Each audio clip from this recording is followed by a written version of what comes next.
Look at the Strait of Hormuz.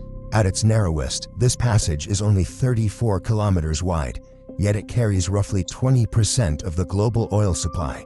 When the United States Navy enforces a blockade here, they place a physical chokehold on the entire global economy.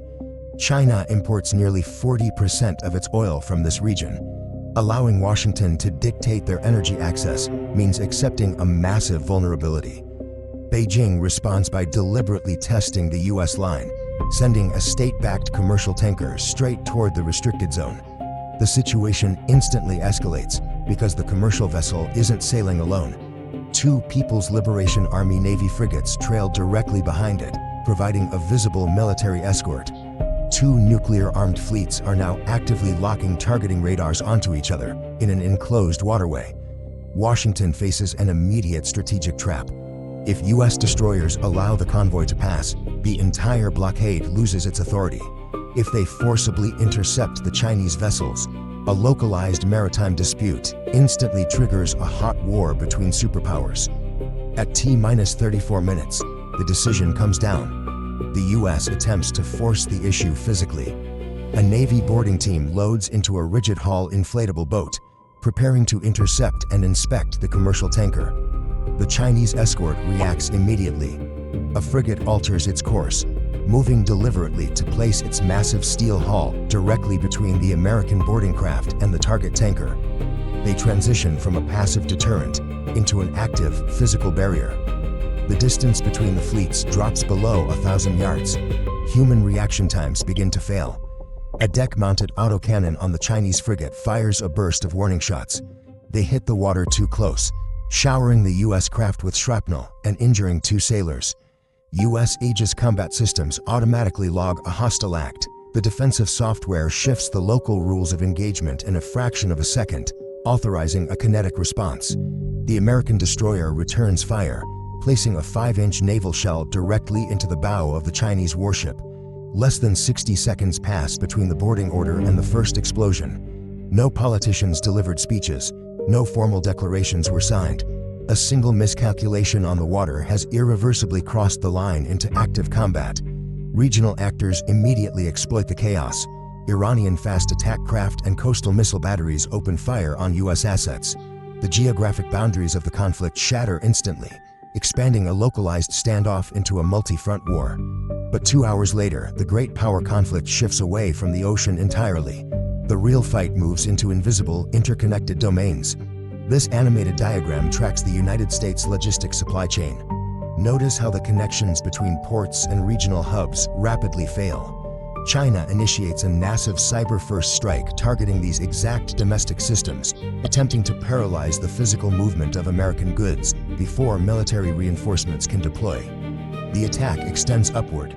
Chinese aerospace forces execute a soft-kill space operation, jamming GPS signals and actively blinding U.S. military surveillance satellites. Without orbital data, modern military coordination begins to fracture.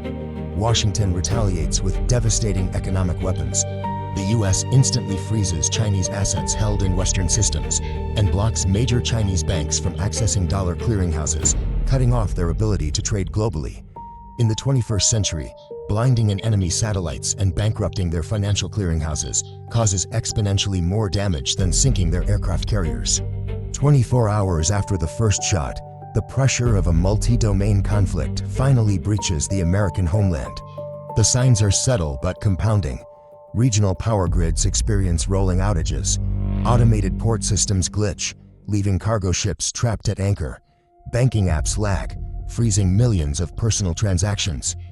The United States economy runs on strict just-in-time logistics.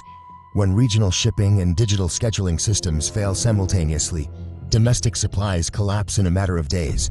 Fuel deliveries halt and local stores empty out. Adversaries weaponize this chaos.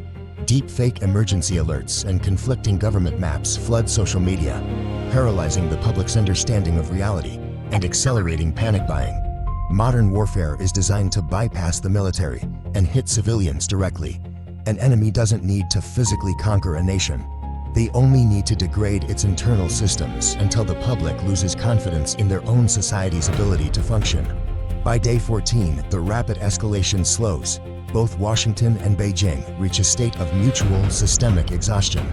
The United States realizes its tactical limits.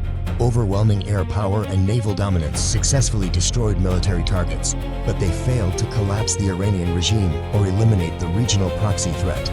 China faces a similar mathematical reality.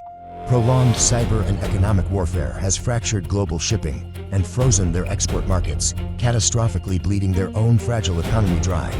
This chart illustrates war termination theory.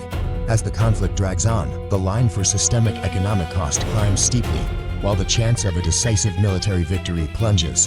When these two lines intersect, leaders realize the destruction outweighs the potential gains, forcing them to negotiate. The missiles stop flying, not because a superpower achieves total victory, but because accepting total economic defeat was entirely unacceptable for either side. The resulting settlement is messy and unfulfilling. Maritime boundaries are slightly redrawn, and economic sanctions are tweaked on paper to pause the immediate violence. Then the political theater begins. Leaders from both capitals return home, manipulate the narrative, and assure their citizens that they achieved a massive strategic victory. Underneath the rhetoric, the core issues remain completely unresolved. The geopolitical tensions, the proxy networks, and the competition over vital choke points are exactly where they started. The next World War won't end with a mushroom cloud or a decisive victory parade. It will merely pause, transforming into an era of hyper-deterrence until the world's systems are tested again.